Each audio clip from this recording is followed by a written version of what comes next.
ನೆಲಮಂಗಲದಲ್ಲಿ bike ಕಳ್ಳರ ಹಾವಳಿ. ನಕಲಿ ಕೀ ಬಳಸಿ ಸ್ಪ್ಲೆಂಡರ್ ಬೈಕ್ ಕಳ್ಳತನ ಮಾಡಿದ್ದಾರೆ.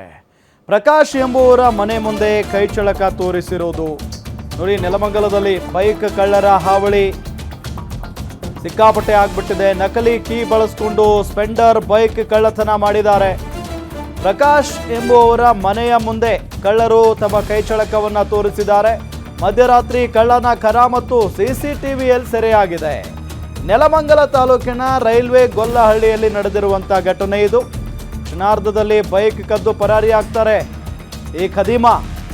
ಆರೋಪಿಗಾಗಿ ಪೊಲೀಸರ ಶೋಧ ಕಾರ್ಯವೂ ಕೂಡ ಈಗ ನಡೀತಾ ಇದೆ. ನೆಲಮಂಗಲ ಗ್ರಾಮಾಂತರ ಠಾಣೆಯಲ್ಲಿ ಪ್ರಕರಣ ದಾಖಲಾಗಿರೋದು. ನೆಲಮಂಗಲದಲ್ಲಿ ಬೈಕ್ ಕಳ್ಳರ ಹಾವಳಿ ಹೆಚ್ಚಾಗಿರೋದ್ರಿಂದ ಅಲ್ಲಿನ ಜನ ಆತಂಕವನ್ನು ವ್ಯಕ್ತಪಡಿಸ್ತಾ ಇದ್ದಾರೆ.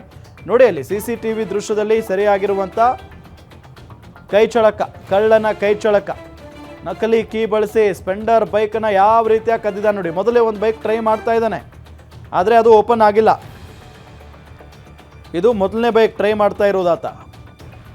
ಆ ಕೀ ಓಪನ್ ಆಗಿಲ್ಲ. ಸೊ ಅದಾದ ನಂತರ ಆ ಬೈಕನ್ನು ಕದ್ಕೊಂಡು ಅಲ್ಲಿಂದ ಎಸ್ಕೇಪ್ ಆಗ್ತಾನೆ ಈತ. ನೋಡಿ ಯಾವ ರೀತಿಯಾಗಿ ಸ್ಲೋ ಆಗಿ ಹೋಗ್ತಾ ಇದ್ದಾನೆ ನೋಡಿ. ಮತ್ತು ಮನೆ ಮುಂದೆನೇ ಸ್ಟಾರ್ಟ್ ಮಾಡಿದರೆ ಸೌಂಡ್ ಬಂದ್ಬಿಡುತ್ತೆ, ಎಚ್ಚರ ಆಗಿಬಿಡ್ತಾರೆ. ಸೊ ಹಾಗಾಗಿ ಅದನ್ನು ಸ್ಟಾರ್ಟ್ ಮಾಡಲ್ಲ ಆತ. ಸ್ವಲ್ಪ ದೂರ ತೆಗೆದುಕೊಂಡು ಹೋಗಿ ಅದಾದ ನಂತರ ಸ್ಟಾರ್ಟ್ ಮಾಡ್ಕೊಂಡು ತೆಗೆದುಕೊಂಡು ಹೋಗ್ತಾನೆ. ಬೆಳಗ್ಗೆ ಅದು ನೋಡಿದಾಗ ಪಾಪ ಆ ಬೈಕ್ ಓನರಿಗೆ ಶಾಕ್ ಆಗಿರುತ್ತೆ.